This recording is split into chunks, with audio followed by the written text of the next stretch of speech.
Hello and welcome to the DrivingMaul show. Did the Hurricanes peak too early? Are they going to trip at the last with a couple of losses in the last couple of weeks?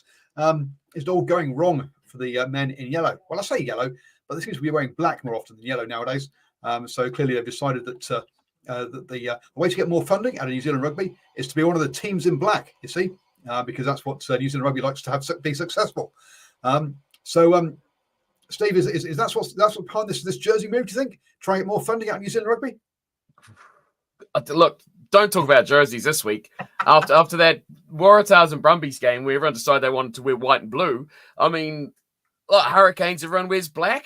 Who really knows? I mean, it seems like whoever's in control of kits is clearly, well, I say they're clearly colorblind, but then you'd have one wearing like a light color and a dark color, wouldn't you? If you had the colorblind rules that we had earlier in the year. So I don't know anymore. I give up. You give up. The black is dumb. I will say that Hurricanes wearing black is very dumb. Like, I think you spoke about it a couple of weeks ago, right? The fact that you associate a color with a team, like yellow. You see a yellow kit, you're going to say that's the Hurricanes. That's probably about it when it comes to yellow, typically, right? You see red, you're going to think, oh, it's the Reds or the Crusaders, But, gee, you see black, and it's like, who's playing? You can't switch the TV on and go straight away, who's playing? You have to look at the scoreboard to figure it out. Yep. And the reviewer says, you mocked my question about 20K crowds last week. I feel vindicated. Well, the Highlands got 18,000, to be fair. So you're wrong. So that's not 20 exactly. It's closer than I expected, to be honest with you. But in all honesty, if they couldn't get big crowds this weekend, then just give up. I mean, just shut the whole thing down, go home, because look at that. How many people at Eden Park actually made it into the stadium, though? That's the real question. There's probably only about 10,000 people in the stadium, probably about 16,000 people outside of the stadium waiting to get in. Wasn't there 26? That's a good crowd for Eden Park. That's a really good crowd. Apparently 25,900 in the for the Blues. 26. That's a decent crowd. Yeah. I mean, they still didn't open up the whole stadium. There was still a whole section of the stadium is empty because they didn't bother opening it up. But there we go. Science is black is associated with the Hurricanes franchise area, Wellington and Hawke's Bay. Yes, it is, but still wear yellow unless there's a clash. Wear yellow, and if there's a clash, then you go to your alternate jersey. This wearing black at every single away game, not what I believe in. I'm not sure who the goat is, whether it's you or me, Steve, but as it's from Twitch, it must be you. But there we go. You're working up all the you're working up all the Englishmen now. It's carnage. It's carnage. You're working them up. Jack sounds like my daughters now. Do I want to play Roblox with you guys? My kids asked me that question as well. Hey, Dad, do you want to play Roblox? Oh, dear. Hurricanes could have worn that Heritage one. Well, yes, exactly. What Heritage? Everyone else was wearing a Heritage jersey apart from the Hurricanes. But there we go. Fun and games. And it's a cracking weekend because, as I was telling Steve just pre-show, the multi came in. So it was fantastic. $21.58. That gets me back up to about the same. I'm still below what my TAB. I think that's actually it's got me back up to I think the same level as my TAB account was at the beginning of the season. So I've not actually made any money yet. It's all right. You just got to do it 2 weeks in a row. That's now this week. Easy. You'll smoke it. You'll get 2 in a row. This week you'll win $6, but that'll cover you for the rest of the season. It'll be all good. Yeah, looking at the ones for this week. I mean, last week I've got a couple of upsets in there because I reckon the Highlands will beat the Crusaders, and so that was at $2.40. And I reckon the Force will beat the Drua at $2.05. So both those were technically upsets. They were not the favourites going into the game from a bookie's point of view. But this round looks well. At least the first 5 games look like they're going to be pretty obvious picks. I've not looked at the odds yet, but I'm expecting them to be pretty low ones. But before we go there. Sorry? You're saying that about the draw at home? Ooh. But yes, that's the end of the show, right? Yeah, I was going to say we should try to look backwards before we look forwards. If you don't remember your history, you're just going to make the same mistakes again. Exactly. So you've got to go through that first. There's been a bit of wisdom for you there as I'm getting old. I'm officially halfway there on Saturday. As I halfway reach to his ripe Queen's old age of litter. 50. Sorry? You're halfway to your Queen's. Oh, no, sorry, your King's litter. No, by the time you get to 50, by the time you get to 100, there'll be another Queen. Don't worry. Yeah, really? Because the next two are both kings. That's Yeah, really you lined outlive them. I have faith. I won't, but you will. I have faith in you. Absolutely. You know, this murky stuff is a health drink. It's not beer. It's good for you. Well, they say a beer a day keeps the doctor away, doesn't it? Yeah. There we go. So let's touch on some news before we get into that though. There was a bit of an under 20s rugby championship going on for the first time ever, apparently. So congratulations to the Baby Blacks winning that. South Africa came second, Argentina third, and Australia fourth in that competition. On that one, I didn't watch any of it, so I can't really say much apart from well done to the Baby Blacks. But my only comment would be they played on the 2nd of May, the 7th of May, and the 12th of May. They played 3 games in 10 days. We're supposed to talk about play welfare, folks. How about stretching it out to be once a week? Dude, they're under 20. They got more energy than me, you, and Hart on the whole chat combined. It's like they can play every second day. Jeez, they don't need no rests. No. The one highlight from that whole series was the big mud puddle game they played with South Africa. That was fun. 30 in all, and that was the opening game of the tournament. Yeah, it was pouring with rain, and it was a massive Fiji tsunami. That's what it was in Australia. Fiji tsunami in Queensland. Okay, that's good. Yes, exactly. So yes, so that's all I had to say about that. It was too quick a tournament. You blinked, you missed it. It should have been on 3 consecutive weekends. Was my only thing I was going to say, and that's all I was going to say about that. That's fair.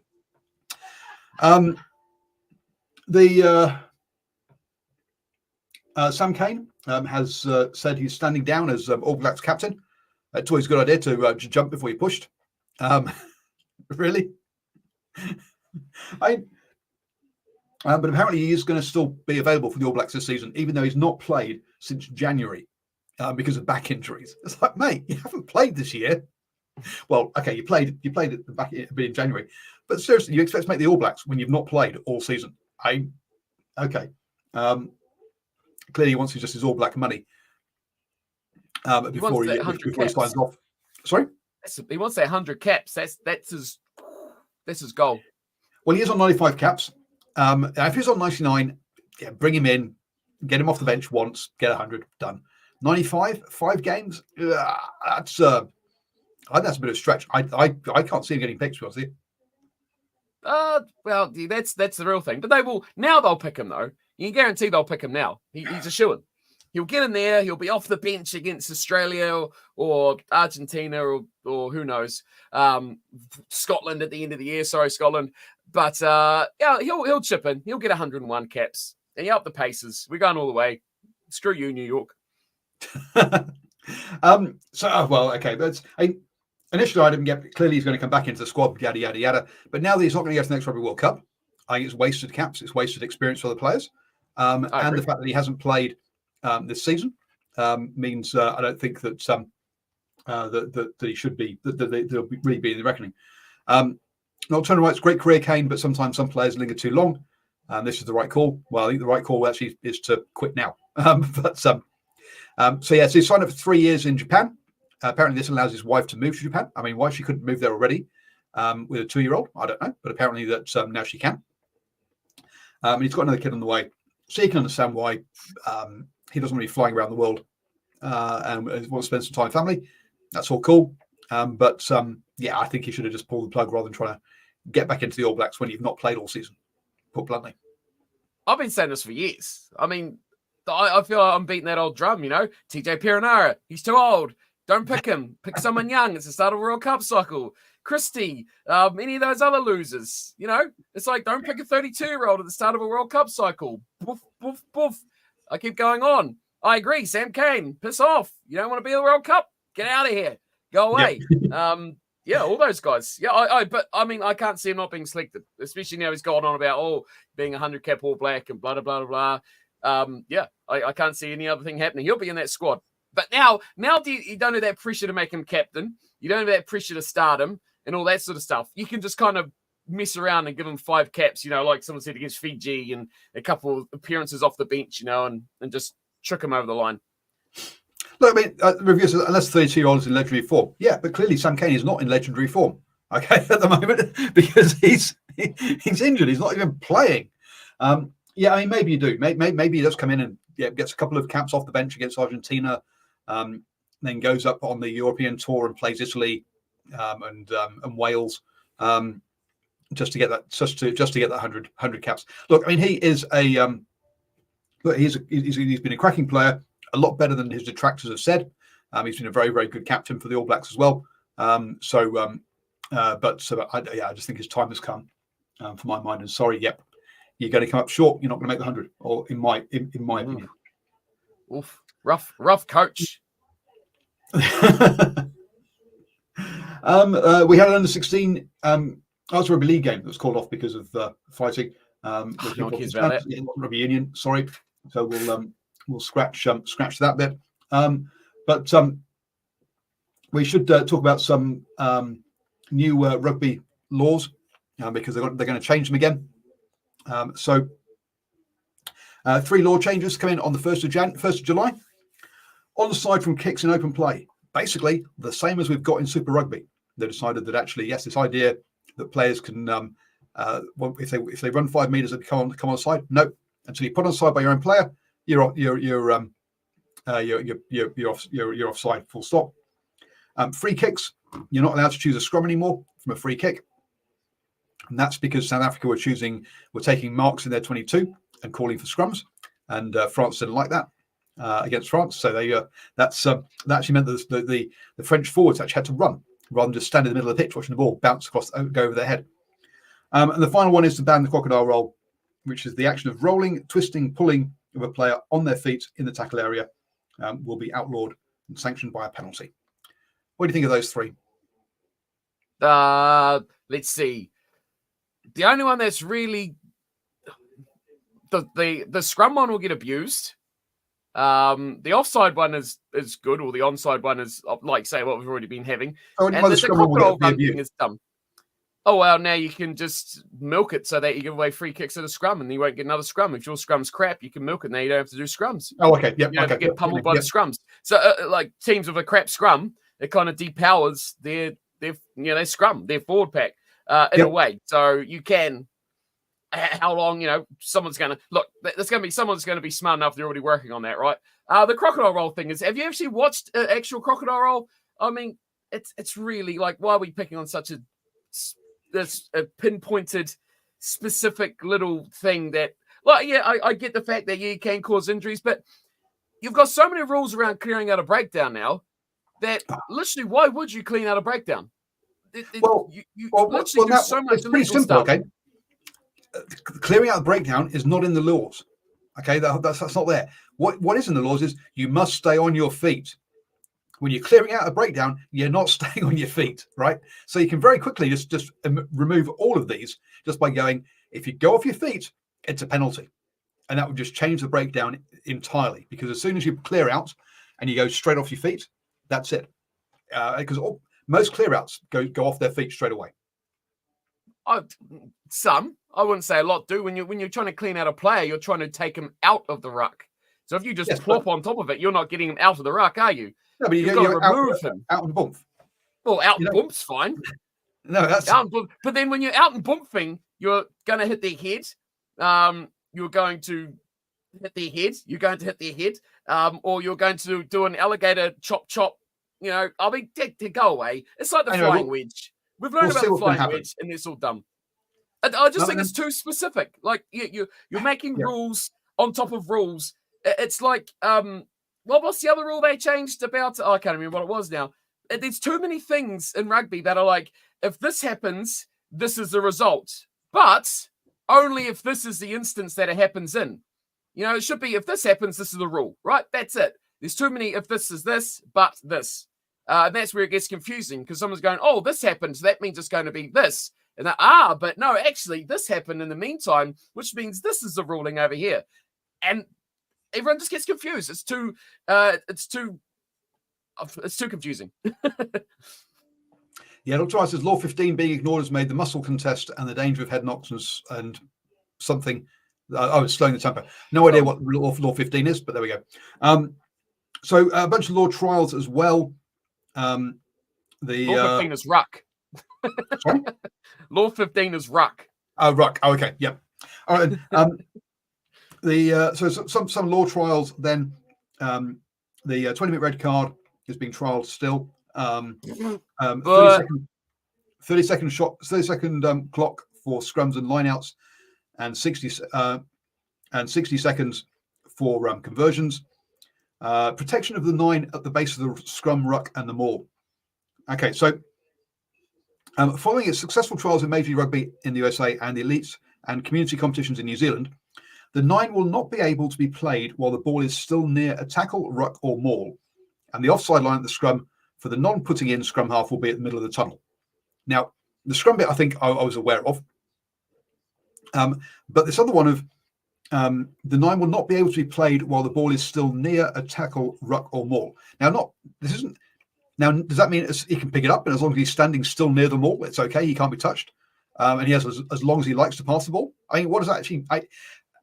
What does that mean? I don't know. Also, what constitutes near? Yes, exactly. This is the other one. Yeah. Let's just add a bit more. A bit more judgment call in for the referee, because we let's be honest, referees have got an easy job as it is at the moment, because it's very clear cut what they have to do. No, let's just make it more complicated for them. So fine. The ability to mark the ball in 22 from a restart. So that's to try and make people do short restarts. The ball must be played after the maul has stopped once, not twice. Good. I'm happy with that one. But these are all law trials. So these ones and play on at a line out if the ball is not thrown straight, if the opposition don't jump. So you got to jump to make it. I don't mind that. I guess it depends on how not straight.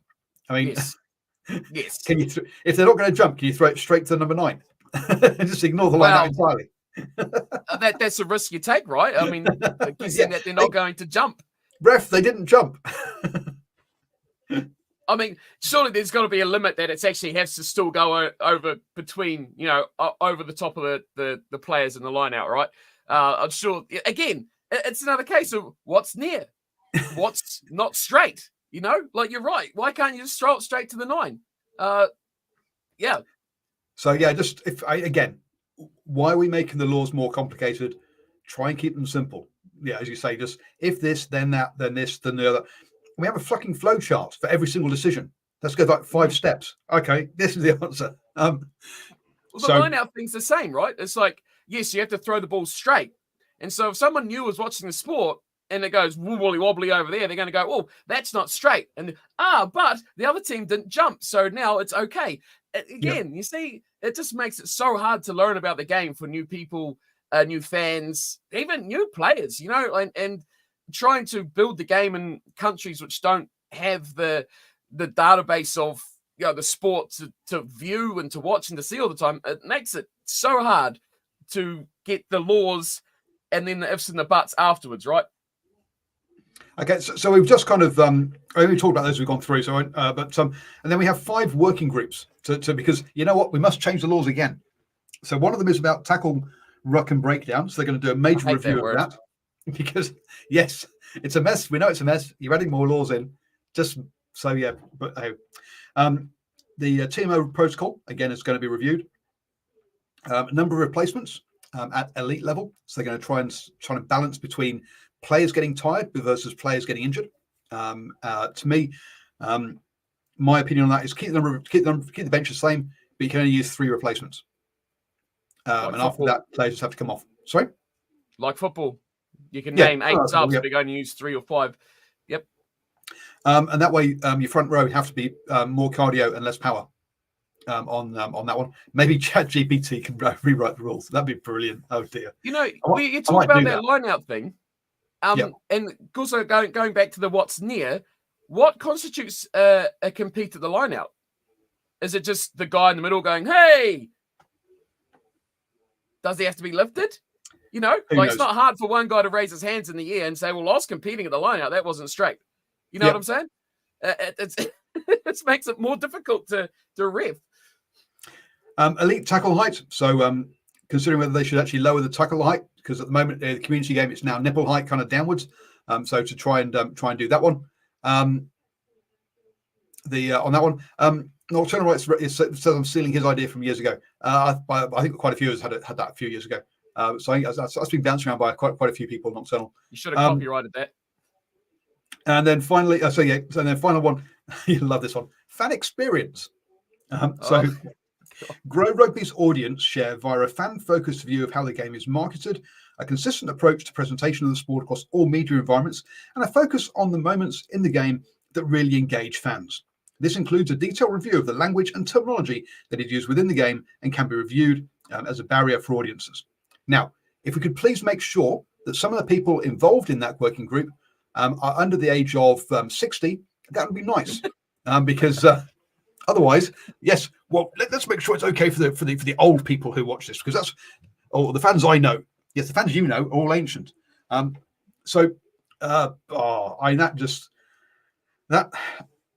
love that one to come up with something good, but that one is just looks like it just sounds like a shit show before we even start. Well, we know what they like, don't we? With these working groups, which I hate that term of a working group. It sounds like you're back at school or something. But they don't look at it from the right perspective or the right ideas or the right direction that they want to put it. They've got, this is what my end product wants to be, but gee, they're not there. They're way off, halfway to another country, completely off the mark. So that's our new laws coming from the 1st of July. Plus, you can see which laws are coming up in the next couple of years. Also, there are World Rugby, for all real World Rugby tournaments, are going to simplify the process for bans of players. So foul play is automatically 2 weeks, where players attempted to effect illegal rugby action or has committed a reckless action but made minor errors such as technique or timing. An aggravated foul play will be automatic 4 weeks, where players effected a highly reckless action and or non-legal rugby action, i.e. tucked arm, no attempt to wrap, that kind of stuff. So that's basically now going to be a basic straight away 4 weeks without a hearing. There's no hearing involved, and the player can appeal. So basically all these mitigating things of, good behavior, apologized quickly, hasn't done this before, those go out the window.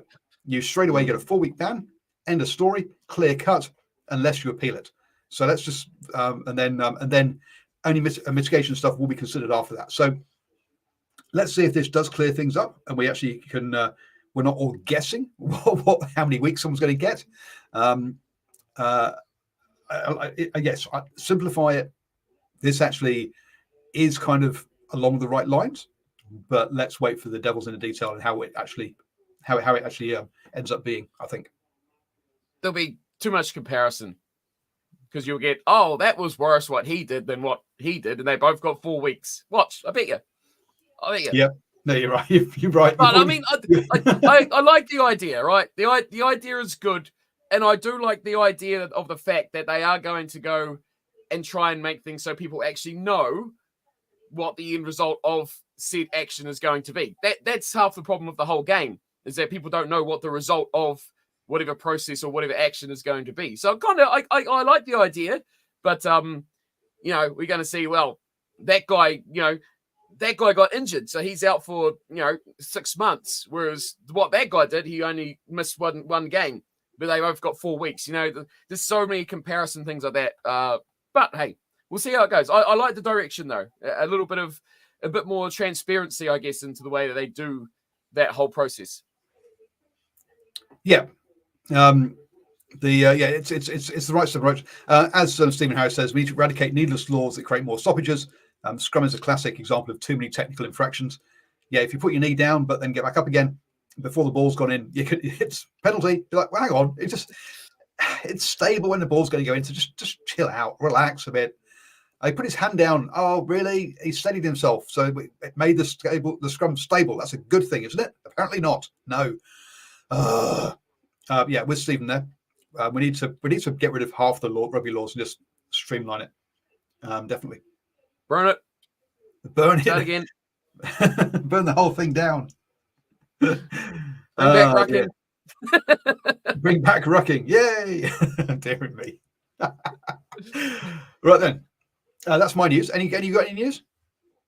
Oh, you stole all my news. I knew you'd have all the big news items. No, you're fine. No, that's about all the news items that I already do know of. I think the biggest ones, really, you mentioned, especially locally here, would be definitely about Sam Cane. But yeah. Hey, no, there was a big news item last week that I think had quite big implication on this week. Was Hunter Paisami re-signing for Australian rugby and rejecting overseas offers, which I think made a big difference in his play this week. His best match by far in the weekend just gone. But I think that for Australian rugby, that was a major, like, not only getting the player that's quite a top-level player for them, but the fact that they actually managed to fend off overseas offers for a player that wants to stay and made him want to stay, or he wanted to stay enough that it didn't really necessarily take a massive offer to pull him away. It was just something that was enough to make him stay, which I think is really positive, not just for Australia, but definitely for trying to keep the better players in their home nations, which is good. And I think a lot of that pressure has been on him for a last while, and now it seems like it's like, okay, I'm done with that crap now. Let's play some rugby. And that made a big difference. Yeah, you can see players who you can different people react in different ways, but you can see when players are happy off the pitch, Yes. that they tend to perform better on the pitch on that one. No, the only difference was Nocturnal, that they offered him 2 years instead of one. It wasn't the initial offer was 1 year for whatever money. The second offer was 2 years for the same amount of money. That was the only difference. An extra year. He wanted 2 years. So yeah, I mean, why wouldn't you want Hunter Paisami for 2 years? I mean, sign it up. Well, yeah. I mean, why? Yeah, you're right. Why would you offer Paisami 1 year? I did think of that myself. It's not like he's 33. Well, 1 year gets you to actually one year actually gets you to the Lions. So maybe that's why they did 1 year. I'd say 1 or 3. Either go Lions and Rugby World Cup, or just Lions. Yep. So 2 seems a bit strange being in between, but there you go. It's not like he's an aging player, he's in his prime, right? Is he late 26, 28, 27-ish sort of year age guy? So to me, why wouldn't you want him around? I think he's got at least another, 6 or so years. Oh, here we go. 26. So yeah, 26. He's got at least one Rugby World Cup, if not 2, left in him. Yeah, so yeah, 3 years. Bang. Why he's got 6 years, right? I mean, you're playing domestically in Super Rugby, so he's 32.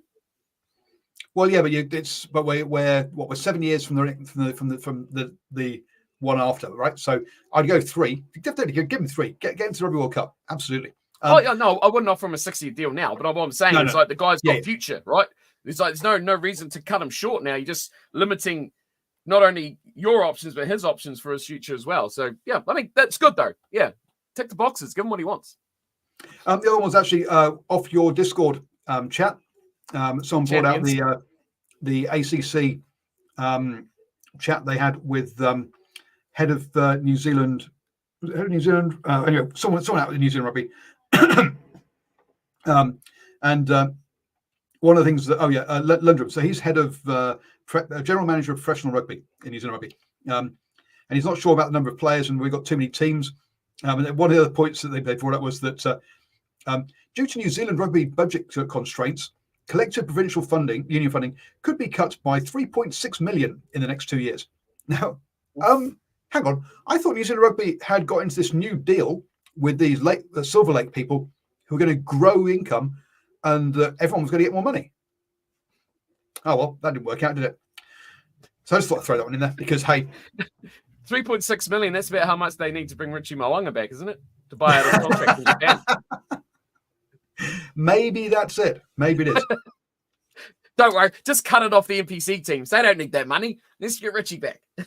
Yeah, as much as I thought Silver Lake's going to save us. Yeah, absolutely. They always were. Honestly, save someone.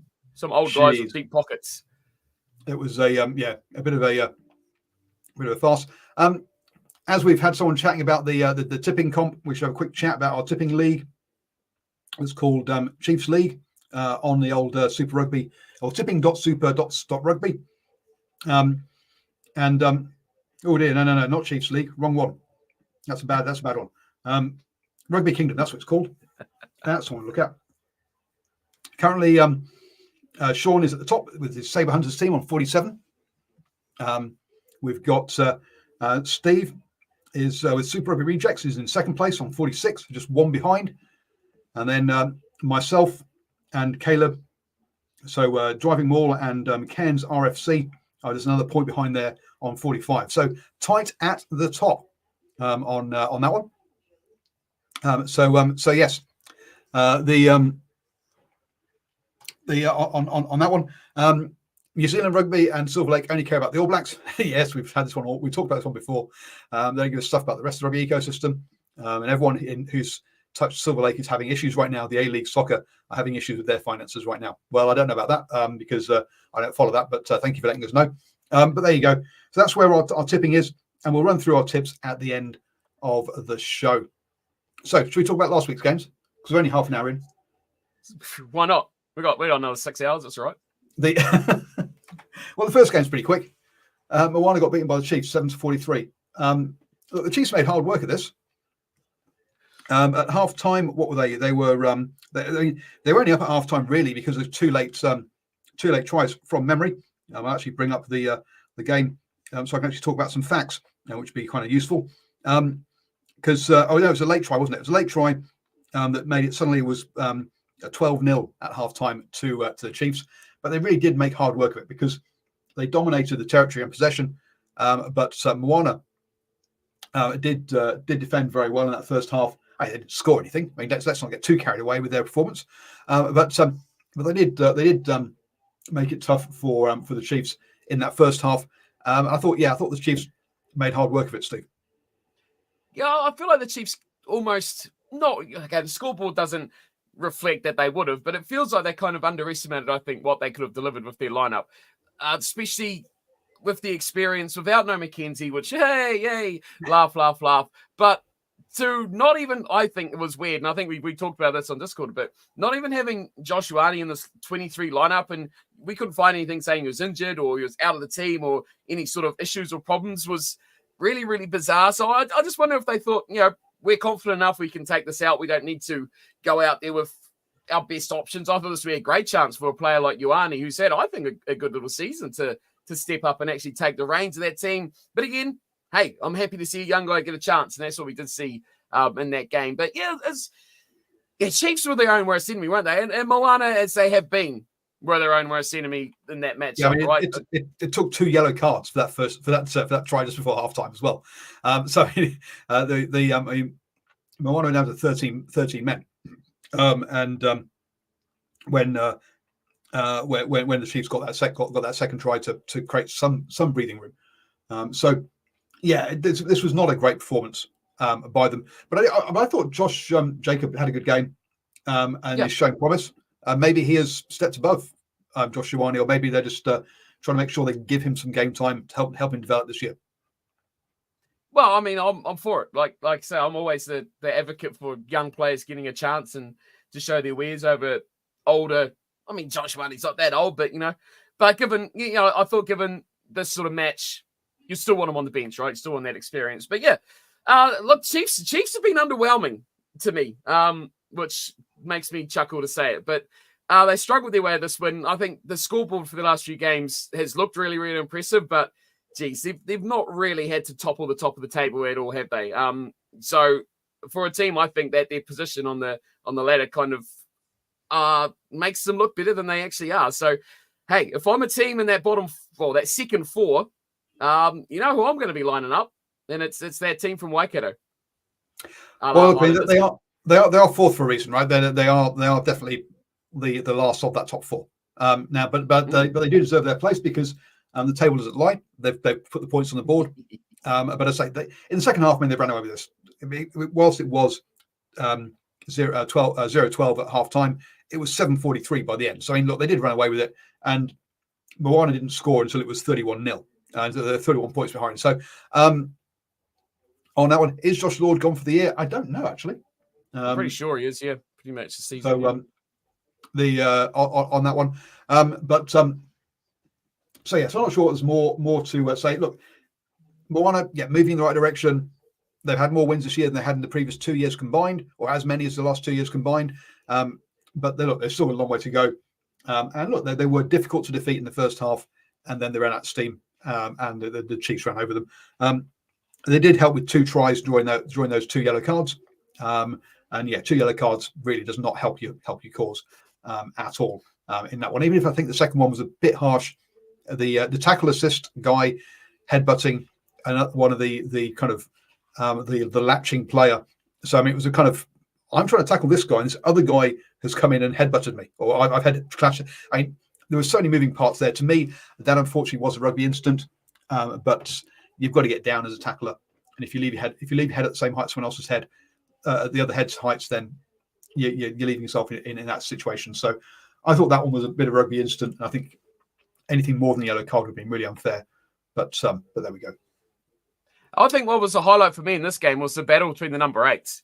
I've gone on about Nisi and how good he is for Moana throughout the whole year. But on the other side, Wallace Atiti really has had a great year. I mean, really broken out this year. 2 really strong running, hard running, powerful tackle breaking number 8s. And I mean, they stood out again. Like, geez, Moana don't look anywhere near capable of doing anything without Anisi in that team. He gives them so much forward momentum and those post contact meters and all those cliche crappy things that commentators and media people say, but he actually gets them going forward and actually commits defenders, which makes such a massive difference for that team, which then allows guys that actually have the skill more space.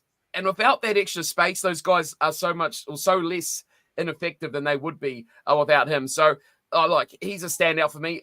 He's the sort of guy that I see and go, is he going to be there next season? Who's going to be eyeing him up? You know, we've seen so many players in that team be lost. So, yeah, he's been such a standout for them. But yeah, for Satiti, it's good to see some more talent coming through. You know, this is the year when we get all these new guys, and it's exciting to see. So, yeah, that was my key matchup. I thought that was a really fun battle between 2 very similar, impactful players. Yep, I agree. That's the but we'll move on for that one because I say it was a bit one-sided. Onto the game of the round, the one pick I didn't get right because I picked the Rebels over the Reds in this one. And look, they did lead initially because they got the first points on the board, which I'm going to be happy with there. But and they did lead at half time, 5-15. So they had a good first half. Unfortunately for them, they kind of ran out of steam in the second half. Started to fall off tackles, hence the 25 tackles they missed compared to 12 by the Reds. Their line out, or both lineups actually were struggled a bit in this one. Harry Wilson out for 10 weeks. That's a big loss as well. But a good start by the Rebels. Ran out of steam. The Reds showed their better sort of fitness / squad depth to come out on top in this one, because the only score in the second half that the Rebels scored was once the game was nearly over. And sure, it gave them a losing bonus point and a sniff at a win, but really that second half, the Reds really did step up the game and came away with the victory that they deserved. Yeah, the Rebels were really good in that first half, weren't they? They were hitting lines hard. They were getting quick ball. They were playing a faster pace, high intensity sort of game. And it's something they've done like quite often this season, isn't it, the Rebels? They look really good in passages and they dominate games. You're like, if they can do this for 80 minutes, they're going to beat a lot of good teams. But they just don't seem to be able to. I think in this game, a big changing moment was the yellow card. And that just released all the pressure, right, for the Reds. They took control after that, and then they just took control of the scoreboard straight after it. So to me, that was a massive turning point in the game. Once they got that, they were away. Like I said about Paisami earlier, I think it's his best game of the season by far. He was actually dominant. He actually wanted the ball. He was controlling. You could see players outside him were feeding off him as well. There was definitely a different feeling about his impact on the game. So yeah, that was really, really good. But what I found really strange about this game is how strict, and I don't know if you noticed this, but in the first half, the TMO was nailing everything. He probably made calls of, I don't know, check checks. You know how they get the check checks all the time? He did that all through the first half, and I'm like, man, this guy's going to absolutely nail everything in this game. Second half, clearly the hot pie shed down in the corner was too good because he fell asleep. He was non-existent throughout that whole second half. And it was interesting about the amount of things that got.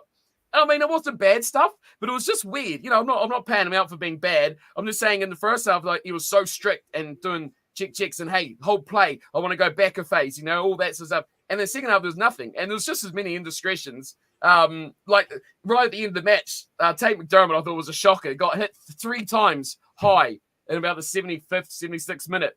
Not bad tackles, but, sort of neck ones that kind of flick around. And it's like, dude, you were calling like city scrum stuff with, like you saying before, knees and, guys that were just like hard to get touched. And now it's like, come on, man. What's happened at halftime that you've fallen asleep? But aside from that, I just thought that was interesting about how the whole prospect from the referees changes. The halftime, I think all the referees get together. So maybe the ref said, that would make sense. Chat with him and said, look, mate, I think you need to calm it down a bit, please. Yeah, shut up. That would make sense. So that might have happened. He might have told him to look to dial it back a bit at halftime. I mean, just like the head coach has a chance to talk to the players, the head ref gets to talk to his assistants at halftime while they have an orange. So that might be what happened. What happened there with that one. Or maybe he just flicked the thing out of his ear and just didn't listen. He just did all his work in the first half and was like, nah, check it out. I mean, there was nothing bad, right? There was nothing bad. They were like, outrageous. But it's just weird how so much was pinned down in the front. But yeah, like you say, if they have a chow, I bet you the ref's gone to him being like, dude, look, come on. This is a fun game so far. We've got good speed. We've got good production. And you're stopping it and checking all this sort of crap. Let's play some rugby. So that makes perfect sense. But fun game all the same. I think the Rebels have shown plenty of promise throughout the season.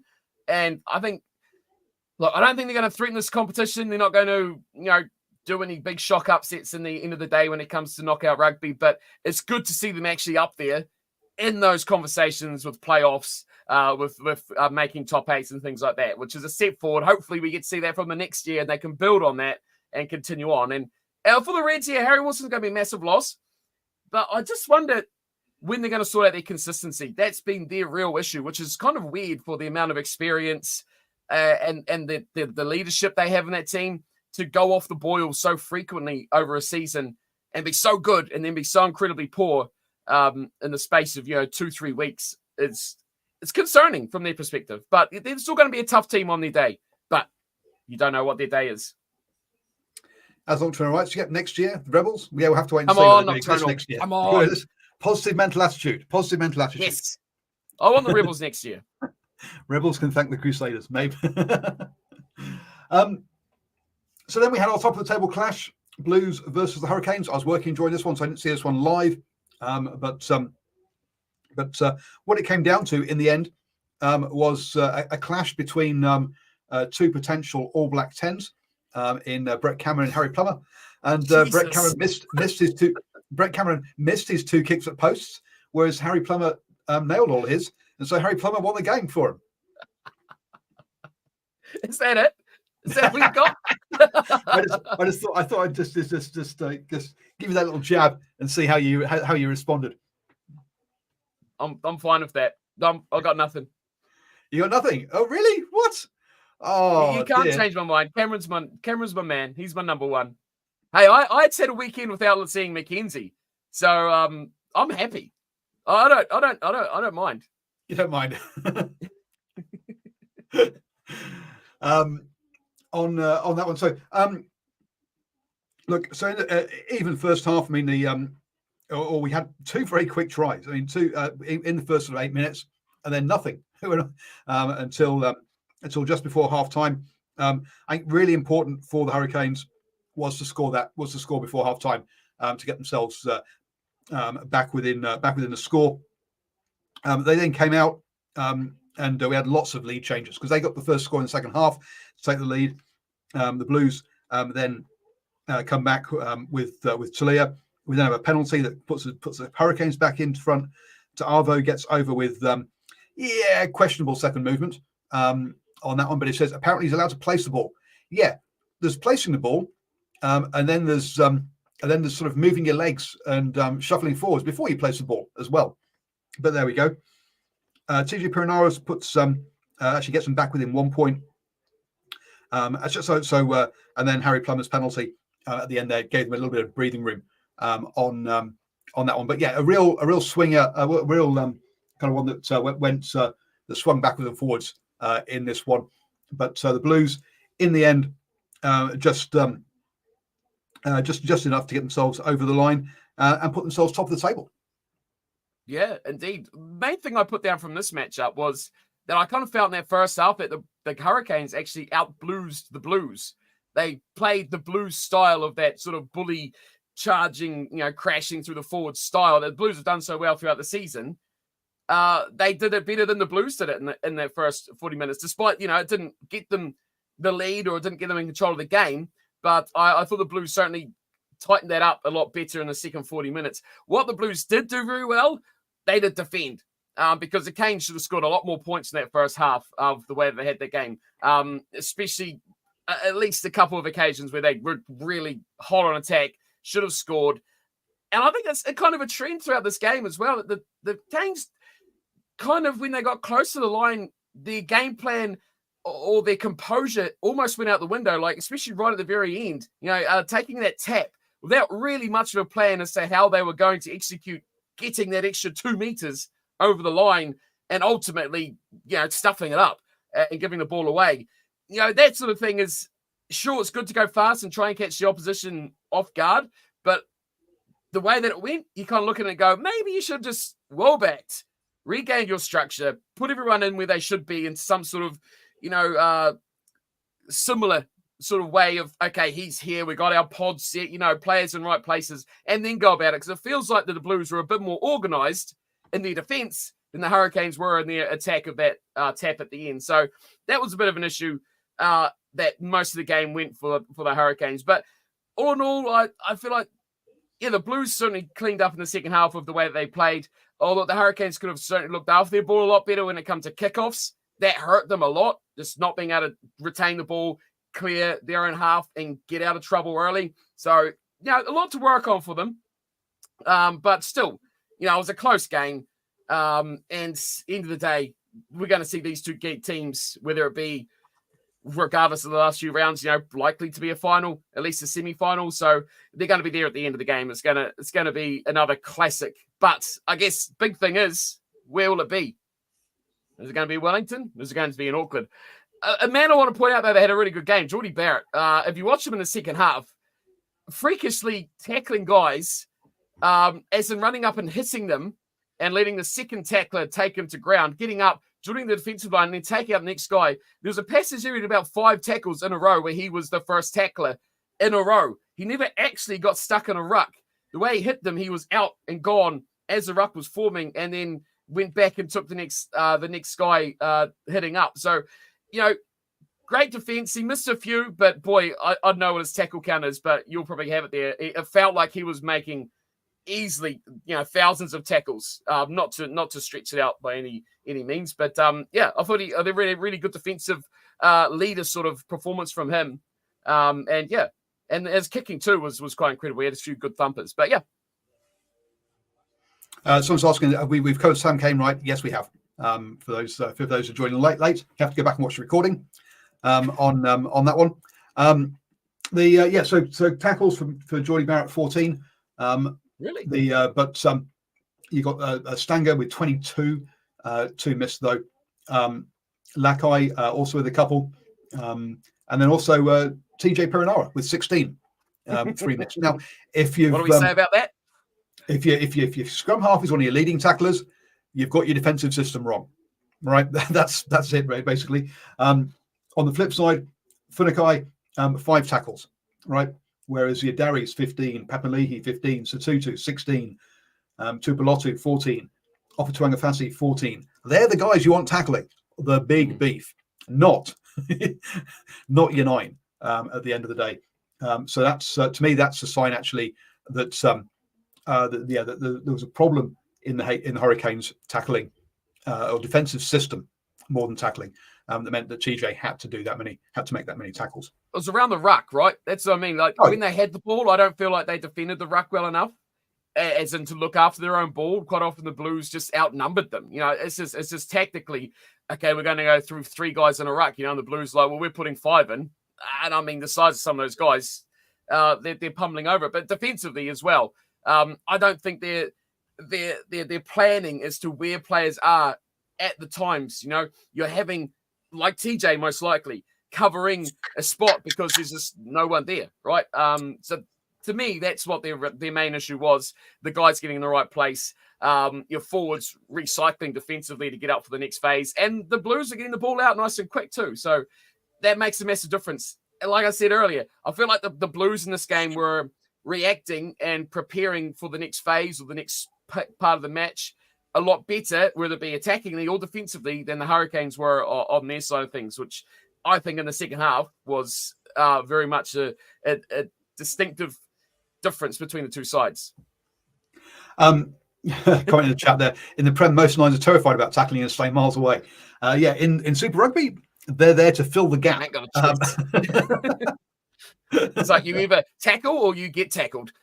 It's a run over. Yeah, look, I mean, 16 turnovers by the Hurricanes, again, tells you that story again about being prepared and being organised. That's a lack of organisation on attack. That many turnovers, which is probably why they lost the game in reality. Not down to those 2 kicks by Brett Cameron. Stephen Harris, have the Canes laid down a template on how to beat the Blues? Only some incredible great scrambling in the first 40 kept the Canes from cashing in. And for me, 2 key points. Great D from the Blues, especially on the scramble, and poor kickoff receives from the Canes. Look, he's reading my notes. Points, that's a lot of what Steve Cornflake's been talking about. But look, the Blues, their entire season has been based on defence. They've given up 174 points, which is the lowest in the competition. The Hurricanes 226. So that's nearly 50. That's more than 50 more. So they've allowed 50 less points than anybody else in the competition. So look, the Blues game plan is based around defence. There's a lot of attention is spent on Hoskins Tutu hat tricks and Mark Talia going forwards, etc. But at the end of the day, that's the icing on the cake. That might be the show reel, but that's not what's Vern Cotter's instilled in these guys to make them a championship team. What he's put in them is that defensive side of things, and then yes, also allowing the attacking talents to show off. But you'd be very easy to think, oh hey, you've got players like Rico Ioane at outside centre. He's an attacking outside centre. He doesn't really defend much. No, that's not how the Blues aren't here to score more than you. The Blues are here to say, right, we're going to stop you from scoring, and we'll win that way. Which is different. Yes, they will score more than you, but the mindset is we'll stop you from scoring first, and we'll beat you up with our forwards, and then we'll roll over you in the second half. Whereas the Hurricanes has been much more about more of a we'll score more than you, and we'll use our loosies to get turnovers at the breakdown to stop you from scoring, or to disrupt your attack. When you've got the power of the Blues coming at you wave and wave again, those loosies aren't able to get in there and slow it down enough, and then that's what leads to this kind of game. Now, this was a cracking game because we're looking. The numbers in this one are nuts. The Blues made 161 tackles. Quite often, that's considered the team that's made most tackles, but no, the Hurricanes made 214. So we had nearly 400 tackles in this game. There are going to be some sore bodies this week from that game. Again, and over 800 meters running as well. So there was plenty of game in this one to watch, and this is the kind of thing that Super Rugby, what New Zealand Rugby has been trying to produce, or with Australian Rugby, around a faster game, an attractive game, lots going on, keep people engaged through the game, and also let's make it happen within about 90 minutes rather than within 2 hours as well, to try and make sure that people don't switch off during the game and go and get a beer or go and make themselves a cup of tea because hey, it's scrum time. That's exactly the thing that New Zealand Rugby or Super has been trying to do with Super Rugby on that side of things. I think there's two key parts in this game too in the first half that really put the Blues not in control at that point, but it would have made a massive difference heading into the second half. Like Stephen says about the scramble defense, there was two attacking plays from the Hurricanes early on that typically they would have scored. I think one was Morby, the second one was definitely Love, but it was tackles in the corner. I think it hurts me to say this, but one was partially Caleb Clark, and the other one I think was Plummer in the other corner. Just making one-on-one tackles. But I mean, credit to them. I mean, hey, hate them as I may, if they do something good, I'm going to give them their dues, right? They were one-on-one tackles against players that you'd expect, should have the ability to beat them. They made the hits, put them into touch as they were going, for that try. You had even 7 points, right? At that point, I don't know what the score was that time. It was very early on. But that would have changed a lot of this game because it was a matchup, right? So you add another 7 points somewhere in this, that can make a huge difference. So just players all giving that sort of 100%, right? And players, like you say, attacking weapons. Caleb Clark actually doing something individually, defensively by getting out there is, for the Blues, quite a promising sort of thing as well. So, yeah, that, to me, when I watch them, I'm like, gee, they're in here. They're not going to stop them to the corner. So, two key moments that would have made a massive difference. Yeah, and for all of the hype he's been getting this season, Kini Naholo, quiet game when in a game where you've got to say this is the kind of if you want to be an All Black in that All Black selection criteria, this is the kind of game you need to be standing up in. Morby did. You say Caleb Clark was noticeable. Talia was noticeable. Unfortunately for Kini Naholo, he went a bit missing in this game, or the game didn't go his way for this one. So and that's possibly why you're going to see Caleb Clark in the All Blacks, which I know people aren't. I know you're not a great fan of, but I think he's and I'm not sure he's up there yet. But so I also wouldn't have him down rated highly. But I think a lot of people are talking about him being there, and that's possibly the kind of why he has turned up in these kind of games. One last thing, Zahn Sullivan, hugely sad, right? Very early on that match, just to flop down like a sack of spuds. What's kind of concerning the way he went down, it made me chuckle at first, but I'm not 100% sure if it's a re-aggravation of that same injury or whether it's something different, but it didn't really look nice. And he looked incredibly frustrated. For a very quality, talented player, yes, he's a Blue, and I hate them all equally, but, I reckon the Sullivan boys are both really, really quality. I called them out to be All Blacks a couple of years ago, and to see him miss, 8 weeks or so he's missed so far, and now to go down straight away, within like 15 minutes or something it was, and that sort of, it wasn't even a contact. He was just running with the ball and just went sad, man. Really, really sad. So I hope he's not going to be out for ages. And a bit of a bullshit social media post I saw somewhere, which had Balin checking on his brother Zahn and going, oh, look, rugby values kind of brother, what a caring thing, brother checking on. It's his fucking brother who's on the ground in absolute pain. Of course he's going to check out how he is. Just because they're playing for different teams doesn't suddenly mean he's my enemy, I want him to die. No, you want to beat him. Don't get me wrong. Everyone else, but yeah, that one on but that let's put that down as rugby values crap was just bullshit.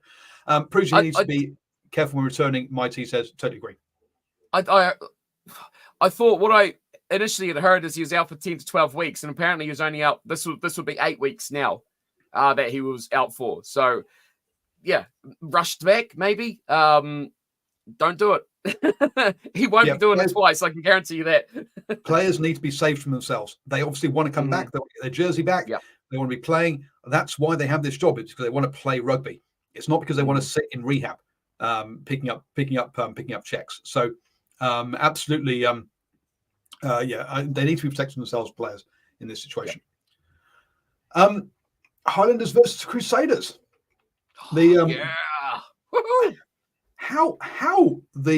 everyone had the Crusaders down as favourites before this game really surprised me on this one. But just to put the knife in, 2 tries to 4 tries. I mean, geez, what a Northern Hemisphere kicking team the Highlanders are. I feel attacked. I feel brutally attacked. Unbelievable. I didn't write much down for this matchup because it was one of those games that was kind of, I know it wasn't fantastic, but it was kind of like, what am I watching? It's not good, but it's kind of absorbing in the fact of who's going to be less crap and do enough to actually win the game. Neither side was brilliant. Losing Scott Barrett early was, not early, but pre-game, I think was a massive loss. We talked about his impact, I think, last week to the team. So, that made a big, big difference. But, hey, positives. Highlanders scored tries before 60 minutes. I'll say it again. Look, 6 minutes in, they scored a try. So, woohoo! And 22 for the other one. I mean, unbelievable. But, hey, we spoke a little bit last week about the impact of Cam Miller and how he actually, in Tonga, wasn't it, against Moana? Yeah, he actually stood up and actually looked like, hey, this guy might be actually something. This weekend, gone, he actually did look like something. It's like, okay, kid, you've done it 2 weeks in a row now. You actually look like you're on something. And inside him, Folau Fakatava, probably one of his best games in a number 9 jersey for the Highlanders as well. Definitely this season. He made a real difference. And a decent crowd. I know, credit to, who was it, Nocturnal that said it? It looked all right, man. It looked pretty good. They opened up a lot more of the stadium. It looked fairly full. Just don't pan too highly when you go to like the zoo and stuff like that, because the back of it's empty. Just pan low. And yeah, good noise. Indoor stadium. You keep the noise. It stays in the stadium. It's good for atmosphere. So it was fun. A fun game. And I think for the Highlanders, this means so much more. 19 games they'll be in New Zealand side at home. The Crusaders, this would have been a real kick in the nuts for the Highlanders to lose this game, because how bad the Crusaders are. But again, it's another one of those games that mentally, this is a Scotland game, right? How they beaten before they go out in the field. This is for the Highlanders. Again, not a mentally super strong side going into a game against your neighbor rival, knowing that they always kick your ass.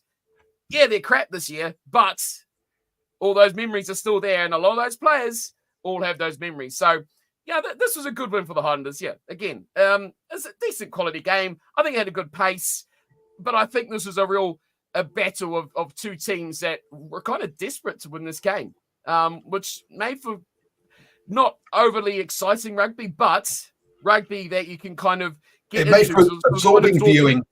Absorbing viewing. My word. Yeah. But look, when you had 16 turnovers by the Highlanders, 14 by the Crusaders, that's quite a few. And then 29 missed tackles by the Highlanders, 24 by the Crusaders. As you say, quality not necessarily at the top end, but absorbing. And what did the Highlanders do? They played sensible rugby. If the Crusaders are going to give us 20 penalties, so only our 6, we'll keep our discipline and we'll take our 3s and we'll build a scoreboard. And that's what they did. They just built the scoreboard, apply scoreboard pressure. Sure, they scored first, went 10-0 up. The Crusaders pulled it back to 13-14, but then that Miller try off that wonderful Fakatava break, that was a cracking try, and then a couple of penalties, stretch it out, make it 8, 26-14 at half time. It's a 12-point lead. It's a 2-score lead. Let's get keep that 2-score lead. Sure, it got pulled back to 26-22, but what do the Highlanders do? They keep knocking over penalties. And yes, it looks close. It's a 3-point game. Well, no, not really, because that last converted try by the Crusaders was after the whistle had gone. So it was a 10-point game, totally under control.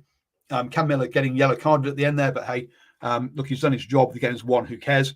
Now, the try though, that final try next to the line, Highlanders trying to hold him up for a maul.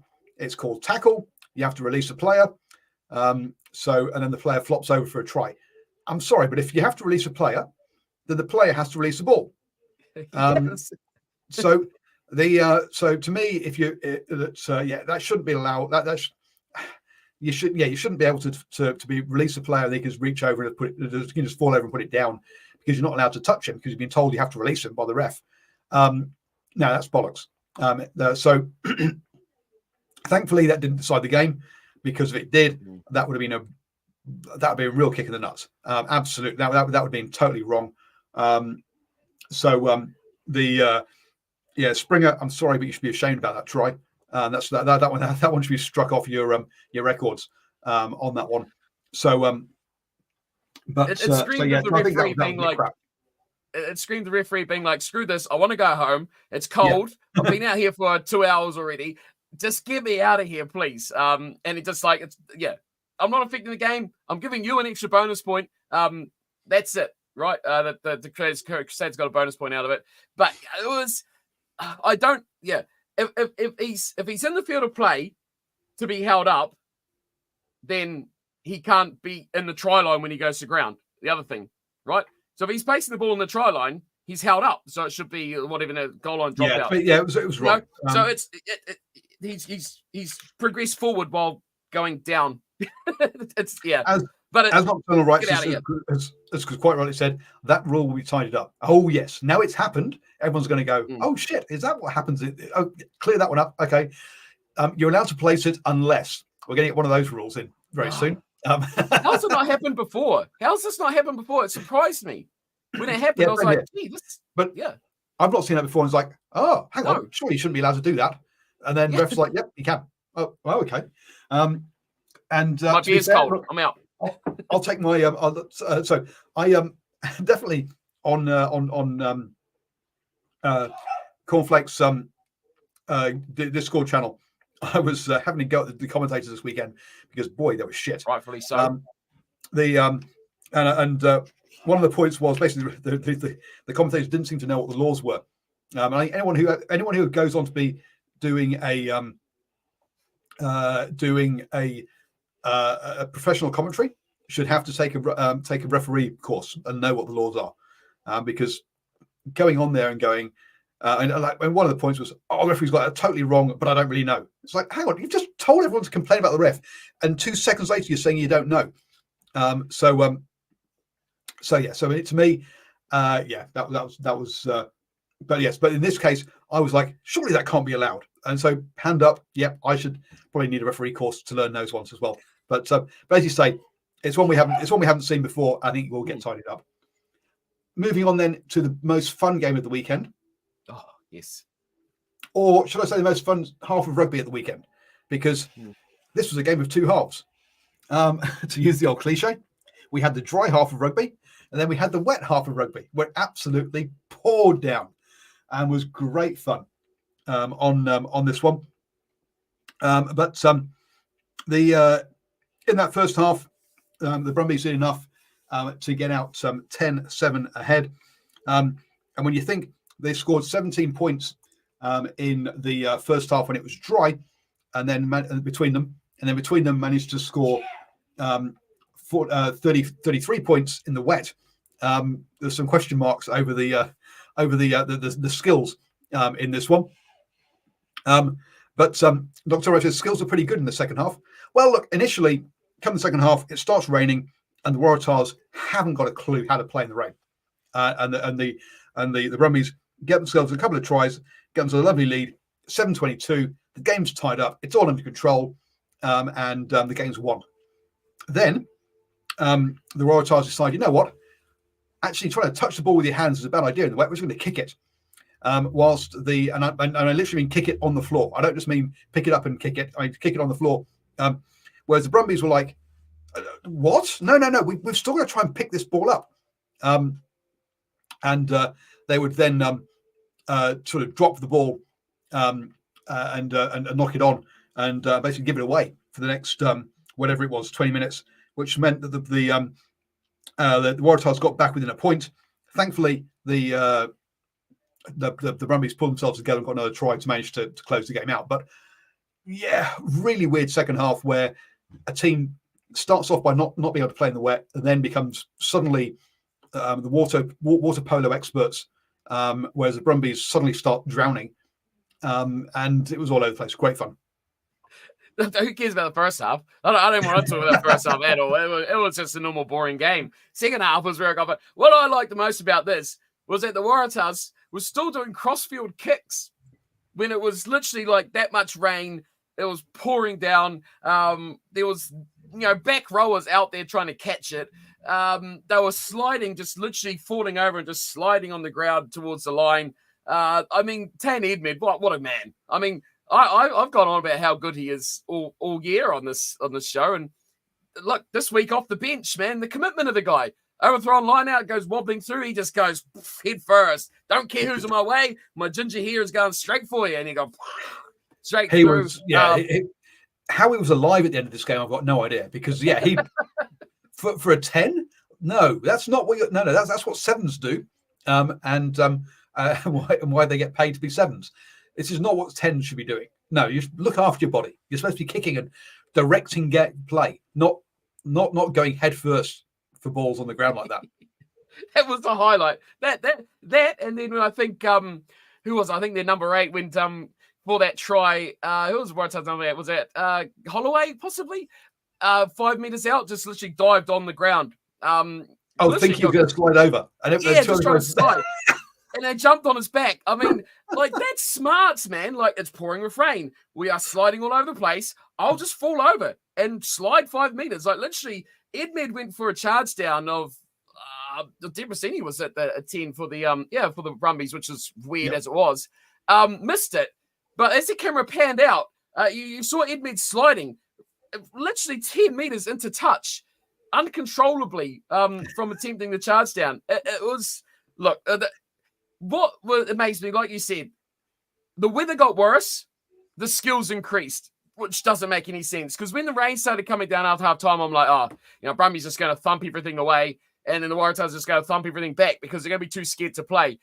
Credit to these guys, all of these guys, all 30 of them on the field at the same time. They played like it was a beautiful summer's day and the ground was as hard as a rock, and they gave it everything. So, cracking. No. They played like it was. But they played to the conditions really, really, really well. And there are some players in that. Kick.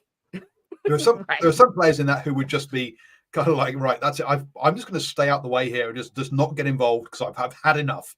But no, they were all, as you say, they were all in it 100%. And Nuaimini definitely upped his value as a league player, though. That high ball catch off that bomb was yes, one-handed, incredible. So that's what's so cool about that. You see skills and things that you just don't see typically, because the rule book, as in normalcy, goes out the window. I wish the whole rule book went out the window. But what you consider normal and what you do in this situation doesn't happen, and that's what makes these games so cool. So hey, that was a cracking game. It's rare you watch a game of rugby like that and you don't care what the score is. Like, you kind of watch the score, but you're just watching the action. You're watching the players fly around and just be complete crazies, and it looks like a lot of fun. But in the end, a really good game. Lots of fun out there, lots of points. And hey, we're the rugby, man. It's a winter sport, team. It's a winter damn sport. We don't all get to play on nice little dry pitches. It's a winter sport. Give me more rain. It's the second time it's happened this season, because we had the one up in Fiji as well, which was three of them, is it now? The Fiji Highlanders. No, Tonga with the Highlanders. Yeah, that was a pour as well. So yes, we've had a few downfalls, which is good to see. And look, they don't call them off. Thank God. Play them. Hey, they've been the best 3 games of the season. No, they're most fun 3 games of the season. Not necessarily the best, but the most fun. There's a slight. There can be a difference. Okay. Tomato. Moving on then, the Force versus the Drua. The Drua came into this one as favourites because, hey, they'd lost away from home the previous weekend against the Brumbies, and therefore that must make them favourites. Pardon? Look, the Drua at home are a very, very good side. Away from home, they're an average side, I'm afraid. The Force away from home are awful. At home, they're a pretty decent side. And a decent side, I'm not saying they're a good side, not as good as the Force side, not as good as the Drua, the Drua are at home, but still, they're at home. They're a good side, and the Drua away from home, unfortunately, are only a decent to okay side, and hence that's what happened in this game. I mean, good to still see though that the Force scrum still held up. Sorry, not the Force, the Drua scrum still held up, and those bits of their game that we don't associate with Fijian rugby are looking good. A bit of wobbles at line out though, pardon me, on this one, but the main problem here was just the turnovers. They just turn the ball over far too often on attack. And that's where the Force came out on top. The Force, again, scrambling defense. They had to defend quite a lot in this game and missed their fair few tackles, but you always do against the Drua. They're just big boys running at speed. You're going to miss some tackles. And what you've got to be able to do is be able to cope with that. But the Force got those turnovers, played a territory game, and then in the second half, it just blew out. With what was it, 1, 2, 3, 4 unanswered tries. It went from 17-10 being a sort of a close game and just after half time to suddenly 48-10. And boy, oh boy, let's get the psychiatrist in there for the Fijian Drua, because that's not a nice thing to happen. I struggle to believe that the draw were going to carry that last week's game fully into this week. I feel like they focused so much on that Brumbies sort of tactical play. Like I say, they weren't bad, but if they played that Brumbies game against the Force, it doesn't matter if they played on the moon, they were going to be winning that game because they can dominate a passage of the game. They weren't bad, but I feel like the Force, like you say, at home, they just kind of lift another gear. And when you go inside 1 minute, having a lock, Williams, I mean, I took 3 looks to see that there wasn't a 1 next to the 4 on his back, because it was ludicrous, the guy's pace, his agility, his step, and just his IQ to not only sidestep through dummy, accelerate past backs, and then draw and pass the fullback to get Tiatea in that game inside a minute for that first try. Hey, it was game over right then, because that was just, how do you defend yourself after that? A young Sikaroas just blitzed you and put the winger in for the opening try inside a minute. But hey, that was a highlight for me. But yeah, the Force, I think, tactically played really well. They kicked well.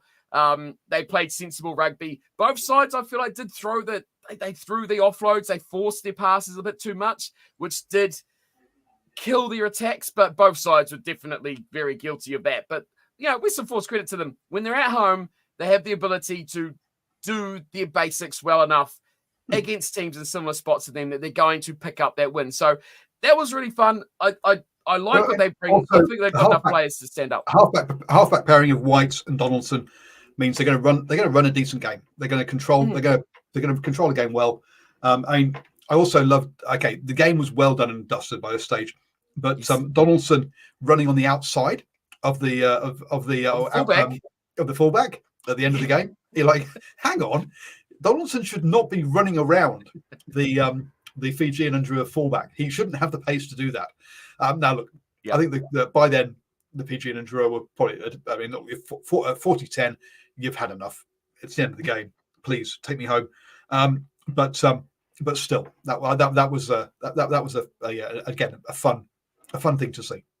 I do like the fact that he looked around for his support and he kind of thought, well, there's no one here. And you kind of look at it and you go, well, he's just going to crash into him and, secure, recycle, go for the quick ball. And then that little jink and just the pin back. I was just like, well, he ain't going to win this race. And then, hello, he is going to win that race. It was really crazy. So, I mean, yeah, he looks to be gaining in confidence as well, which is good. But I think, as much as you can criticize a player like Curtly Beale in this Western Force team, I think his experience and they really harp on about his communication of Curtly Beale. They always say he's such a good communicator. He talks, he motivates, he tells, he gives and he takes and he directs. He's very good at that part of the game. And as a fullback, I feel like that's the sort of position where you can just drop in and go into a channel between a 10-12 and offer something, and he's not as good as he was, 5 years ago, sure. But that mental ability and leadership not only has helped the team, but I think it helps Donaldson because he has someone he can actually rely on now for a bit of assistance. He's got Hamish Stewart, who's becoming a very good sort of crash trouble escaper as well outside him. So they're kind of getting the bits together. I think they're finding the players to fill the roles that is complementing the rest of the team nicely. And you see players like, I think Carlo Tizzano is a very underrated back rower. Reed Principe is actually showing what he kind of did at the Crusaders now. He's Hurricanes, wasn't he? Or was he both? Hurricanes. I think he's both in the end, wasn't he? Oh, he was just Hurricanes. I'll check, but anyway, it's showing what he did do when he was in New Zealand Super Rugby. So, yeah, they're getting guys to actually stand up, which is really, really good for them. So, hey, Forced at home, and this is the top team. You would be crazy to bet against them. That's for sure, because they are solid enough, definitely solid enough. But fun win, drew it. I think they need to just calm it down a little bit forceful, a little bit individual, and when those sort of conditions, if you can just shut down the Dangerman, you're doing it well.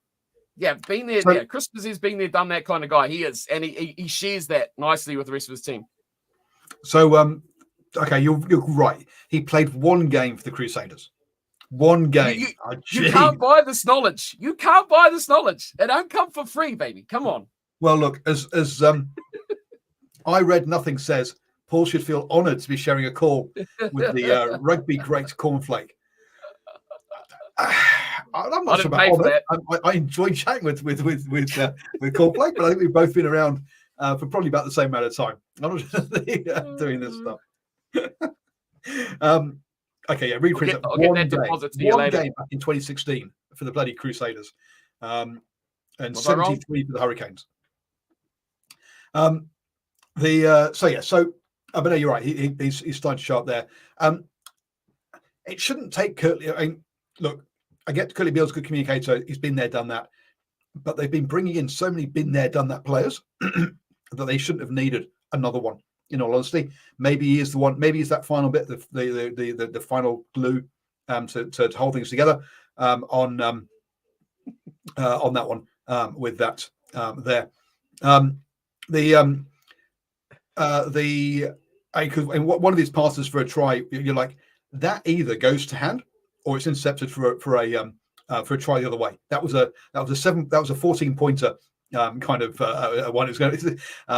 But hey, it came off, and to be fair, they were up at that time, so you could try those kind of things. I kind of feel like Donaldson is not a top tier 10. I think he is the worst of the starting 10s in Australian Super Rugby. Like, I would put obviously Lolosio over Ed Med. I'll put Will Harrison above him. I would put the Reds he'd probably slot into the Reds. They've got a bit of youth in there at the moment, so maybe there. But if I was going to pick a Wallabies team, I think he'd be 5th or 6th down my list. So I think he's a guy that could use it. If they had a Lolosio there, I don't think it would have that same impact. But you've definitely seen a lot more confidence in him, I think, since that change has come about. And you better look out now. There's a Scotsman here, so we're going to be in trouble. We've already dissed the Scots once already, so shh, don't talk about them anymore. I think you did. But anyway, it wasn't me. Let's just... it was him. It was him. I wouldn't say that. No, Ben Russell was a god. Never. So looking at how does that leave the table then? You got the Blues at the top, 2 points clear of the Hurricanes, who are 4 points clear of the Brumbies. Now, but they've won the same number of games as the Brumbies. The Brumbies' real problem has been, look at that, tries for 39. So hence we've only got 3 bonus points, whereas the Hurricanes tries for 57, so nearly 20 more, and hence they've got 7 bonus points. So those bonus points really making the difference there. Again, same with the Chiefs. They've won a game less than the Brumbies, but the extra bonus points was only 1 point behind on 38 points. Then there's a big gap of 7 points down to the next crowd. As we've said before, there's a top 4 and then there's the rest. But now there's a clear three teams together, I think, which is the Reds on 31, the Rebels on 25, and the Highlanders on 23. Perhaps the Reds slightly above those two. But I would say those 7 now have got themselves into the finals. I think the Highlanders on 23 points, being 8 points ahead of the Force, means 9 points ahead of both the Moana and Crusaders. I think they can in that top 7 now are in the finals. Not necessarily in that order, but I think they're there. Then there's a 6 point gap to the Drua, who are fighting it out for that last place with the Force, Moana, and Crusaders, because the Crusaders and Moana only 3 points behind the Drua there, with 3 games left to go. And then the Tars down the bottom there. Look, 5 points behind the Drua. I guess technically, if they won their last 3 games, they could make it. But let's be honest, the only team they've beaten so far is sat in 11th place. And they've beaten them home and away. The Waratahs beat the Crusaders home and away. So I can't really see the Tars going on suddenly on a 3-game winning streak to finish off the season. Do you agree with that kind of summation of the table, or I have one input to your top 8 is that your 8th position that looks under threat now, 2 of their last 3 games are at home. Now, does that change your indication? They've got home to the Rebels and they are home to the Reds, away to the Highlanders. That's your last 3 games for the Drua. Would you say they should win 2 out of those 3 games? I think so. Oh, they should. The Drua should make the top 8, right? So it should be the top 8 should be the top 8. Yes. But I mean, from a points point of view, I think they've still got to get the wins. Whereas I think the Highlanders, from that point of view. But yeah, well, like we talked about last week, right? That Crusaders Highlanders game, that was a 8 or 10 pointer. Okay, it only turned out to be an 8-pointer, right? But that was a double points game because Highlanders, especially for the Highlanders, more than the Crusaders. Because if they lost that, okay, you take them back to 19 and you give the Crusaders 4, put them on 18. Hell, now the Draw are on 17, Highlanders on 19, Crusaders on 18. It's a log jam from 7th, 8th, 9th. And then you got the Force on 15 as well. So that was a huge game for the Highlanders. I don't think throughout their whole season that was as clutch as it was going to get for them. I think they're safe enough. Like, really, if they want to be good, win 1 more of their last 3 games, make sure of it. But yeah, you're looking at those bottom 4 and you're like, the chances, of Mick picking up too many wins, fairly unlikely, especially going 3 in a row, which again, like we spoke of last week, for those teams to get above that 20 or low 20s or mid 20s, which they have to do, means 3 wins. And bonus point wins. It's getting to that stage now as well. Yeah, I mean, the problem for the Highlanders is they're away to the Hurricanes and away to the Blues. No problem. And then the other game is at home to the Drua. Win that. They're definitely not winning. They're not even coming away with losing bonus points against the Hurricanes and the Blues. Let's be honest. So that Drua game becomes, massively important for them. In that kind of sense. The Highlanders do like to lift against the Blues. I know they typically don't win, but they typically put in a good match. Sure, they should be outplayed. But again, the other factor of this, and I think you talked a little bit about it, is the positions. Because when they play the Blues, is that last in the final round? Yeah. So, okay, what position? No, sorry. No, they play Blues next. Blues next. Then they've got the Drua at home and then the Hurricanes away. What position are the Hurricanes in? Hurricane 2-pack says Drua don't have any more home games, right? No, they do. They've got the Rebels and the Reds at home. So that's, to my mind, 2 wins. So, and hence, that's the 2 wins they need that will see them in there. The Force have a good schedule.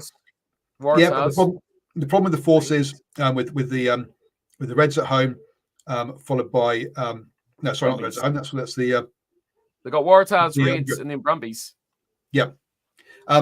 The problem for the Reds, the Force, is that they don't. It's not in their hands anymore.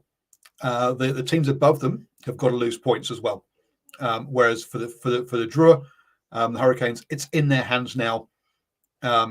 Sure, the Highlanders have got a tough running with those 2 games, but they got the points on the board. The 8-point gap is quite big. Whereas the Force, you said what they've got the Waratahs, Brumbies, and Reds. I think you said. So that's the Brumbies and the Reds are 2 tough games for them. So we'll see. The Waratahs one. Well, actually, that's the most interesting game of the weekend, I think. Yeah, the Reds is away too, so that'll be a tough one. If that was in Perth, I'd say that's a chance because the Reds can be pretty wishy-washy, especially on the road. So yeah, but being away. Look, I think we said this a couple of weeks ago that the top 8, like it was then, is the top 8 how it's going to stay. I do like it's getting a little bit exciting, and I do like the fact that now the pressure is on the Drua, because this is a team or a nation that's they don't do pressure, like, right? I mean, Fijians don't do pressure.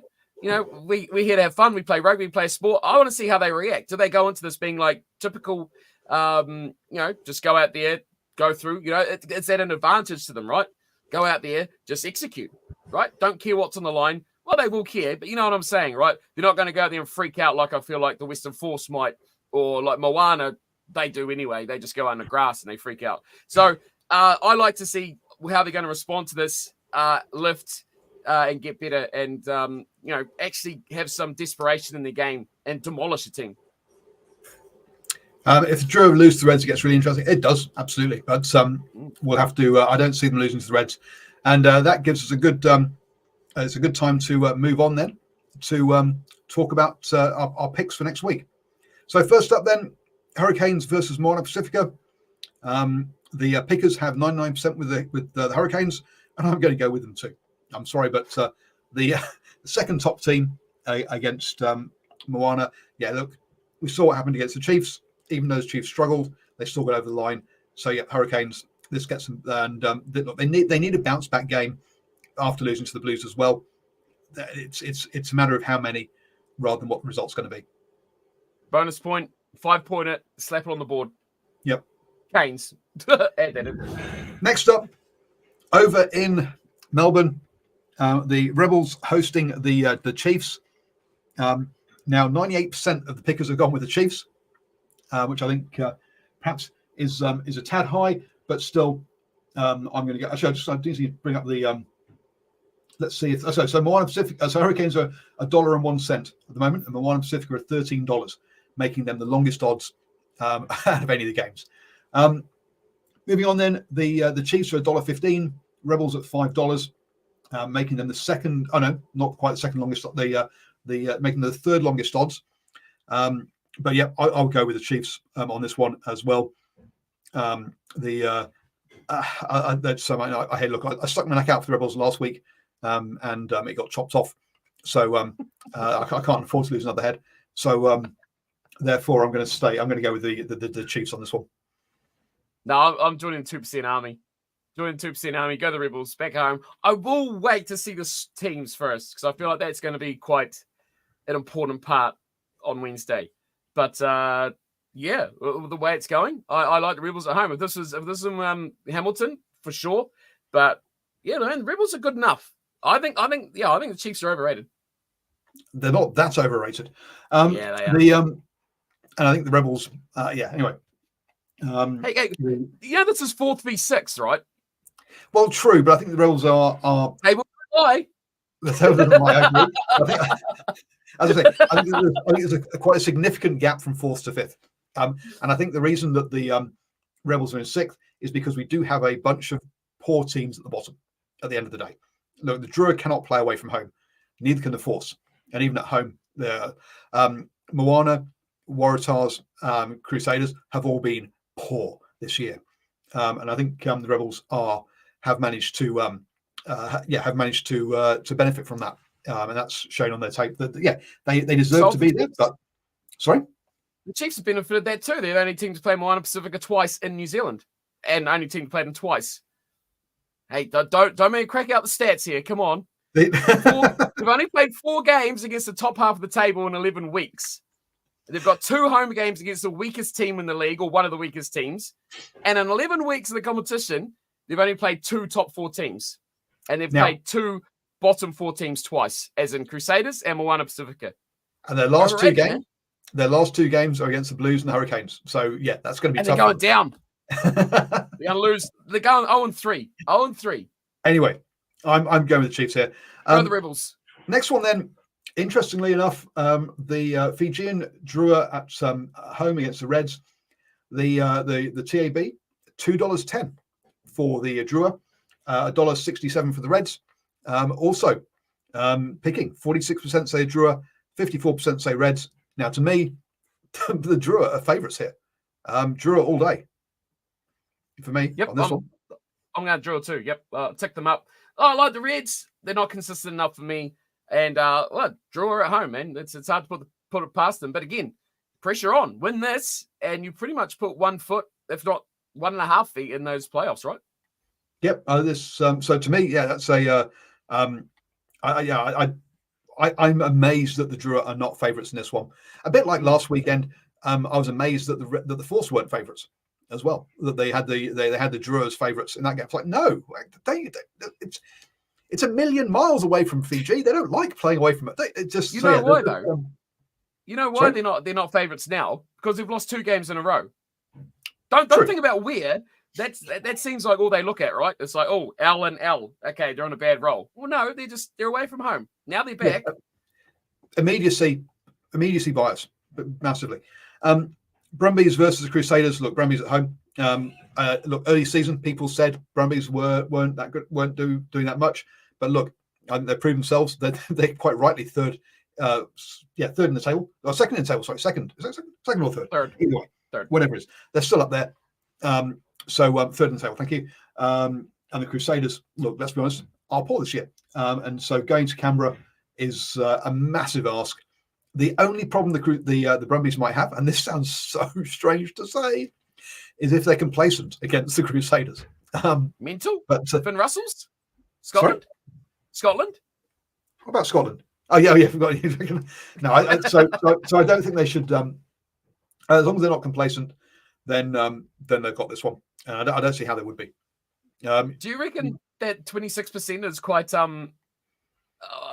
nice to the Crusaders, for lack of a better word? You know, it's too kind. They're not 26% chance. And the TAB's got them at $2.80. If you think wow, there's one coming up that's going to really blow your mind. So actually, that's probably I think $1.40, $2.80. I think that's probably that's good odds. I think the Brumbies are shorter than that. To be honest. Yep. The fact that the Chiefs are shorter odds against Rebels away than the Brumbies are against the Crusaders at home, and you can say Chiefs Rebels is 4th versus 6th, right? Mm-hmm. Brumbies Crusaders is 3rd versus God knows where the Crusaders are, but a long way down, 11th, I think, or 12th. 11th.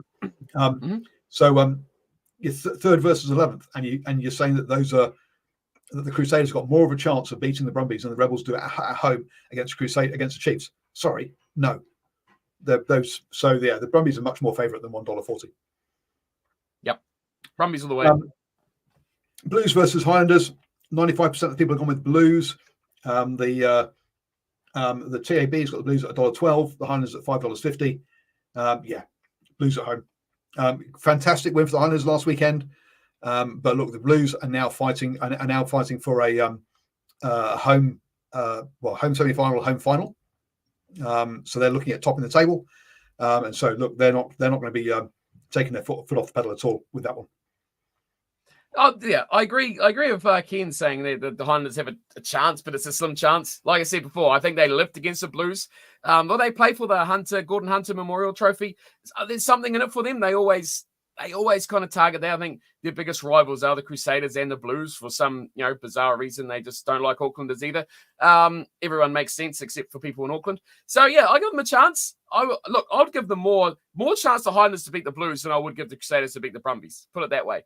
But yeah, if I'm going to pick, I will be going with the Blues. I think they should win this game, but I just have that sneaky little suspicion that Highlanders might be a bit high on life after the last week, and they'll be backing themselves. There's 2 ways it goes, doesn't it? Either they're so hungover that actually they're shit this weekend, or they've got so much confidence they go flying. Either way, look, it was 3 years since the last win against a New Zealand team. 19 games. They lift themselves to the Blues. Come on, they don't lift themselves enough, do they, to win?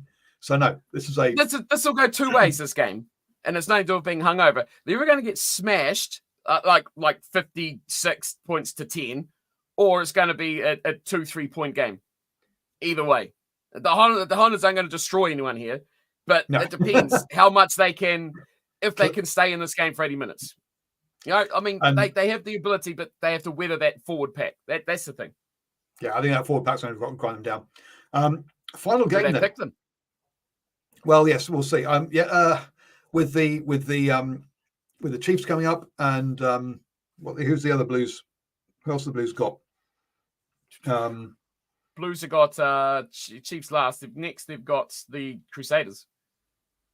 Oh, so It might be the eyes off. They're kind of like, boy, oh boy, here's a chance for us to kick the Crusaders while they're down.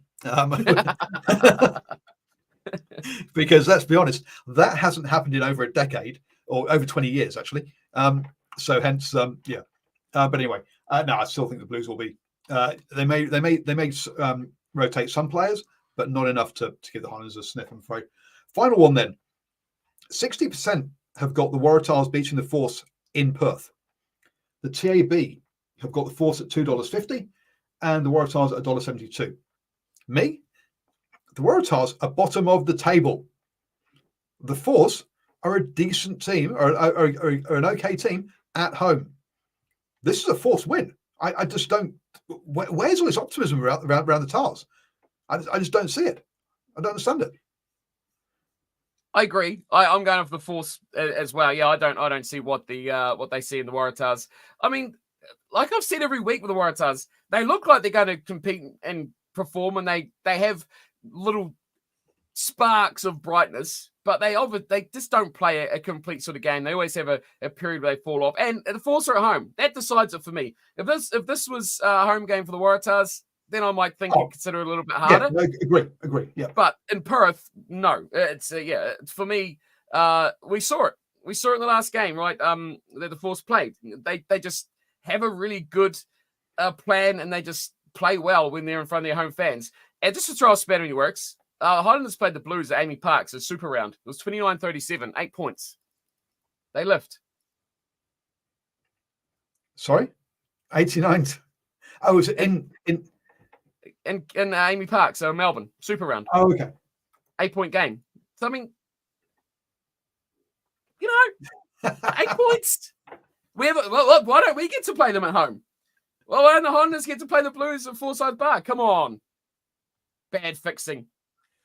Yeah, anyway, so my multi is on, and I'm taking all 6 games. To me, there are no games that are kind of a coin flip this week.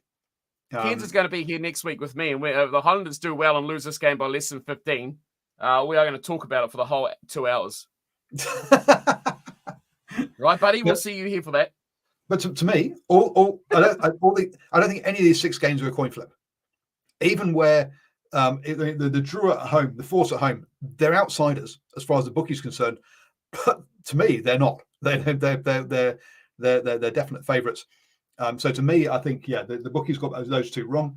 On that one, and I think they're all pretty much $1.20, or they should be around $1.20, kind of at the highest.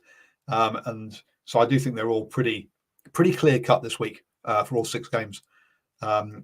Even though that's the Drua Reds and the Force Waratahs, I'm not saying that at all. And even the Brumbies Crusaders are saying it's relatively close, which is like, no, I can't see it. Sorry.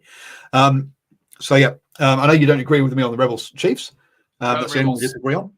But so yes. Cool. So folks, a bunch of new viewers on there. And I must say I'm not worthy to Cornflake for joining me. Clearly, as a few of his followers have joined us tonight. So thank you all for joining us. Just so you all know, we'll be back next week at 8 p.m. on Monday, New Zealand time. Where you can find us on New Zealand Sport Radio, Facebook, Twitter, and YouTube, and also Cornflake's Twitch and YouTube as well. And also as a podcast, if you want to listen to us on while you're doing your vacuuming or whatever, or driving to work, on those sort of things. Do join us next week. Thank you, Steve, for joining me again. As I say, I'm not worthy. And you know what? Do we have a world straw clutching competition? Number one. Will we do a watch along? Maybe. I don't think there's any games this weekend though that really deserve it. To be honest. And it's also my birthday this coming weekend when I'm 50. Hence, I said halfway there. Happy birthday to me. And stay safe. See you all next week. Cheers, guys.